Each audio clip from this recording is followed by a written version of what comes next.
రాష్ట్రంలో కొత్తగా పోలవరంతో పాటు మార్కాపురం, మదనపల్లె జిల్లాలను ఏర్పాటు చేయనున్నారు. రంపచోడవరం కేంద్రంగా కొత్తగా పోలవరం జిల్లా ఏర్పాటు చేయాలని రాష్ట్ర ప్రభుత్వం నిర్ణయించింది. పాత పోలవరం ప్రాంతంలో ఎలాంటి మార్పులు చేయకుండా ఏలూరు జిల్లాలోనే కొనసాగించనుంది. ప్రస్తుతం అల్లూరి సీతారామరాజు జిల్లాలోని రంపచోడవరం, చింతూరు రెవెన్యూ డివిజన్లు కలిపి కొత్తగా పోలవరం జిల్లాగా ఏర్పాటు చేయనున్నారు. జిల్లాల పునర్విభజన కోసం ఏర్పాటైన మంత్రివర్గ ఉపసంఘం ఇచ్చిన నివేదికపై సీఎం చంద్రబాబు సచివాలయంలో మంగళవారం చర్చించి ఖరారు చేశారు.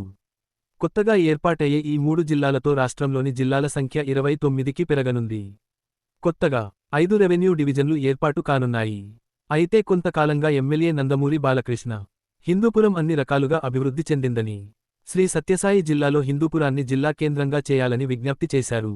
కానీ కూటమి ప్రభుత్వం మంగళవారం ప్రకటించిన నిర్ణయాల్లో హిందూపురం జిల్లా కేంద్రంగా పేర్కొనకపోవడంతో బాలయ్యకు షాక్ తగిలినట్టయింది. ప్రస్తుతం ఈ విషయానికి రాజకీయాల్లో చర్చనీయాంశమైంది.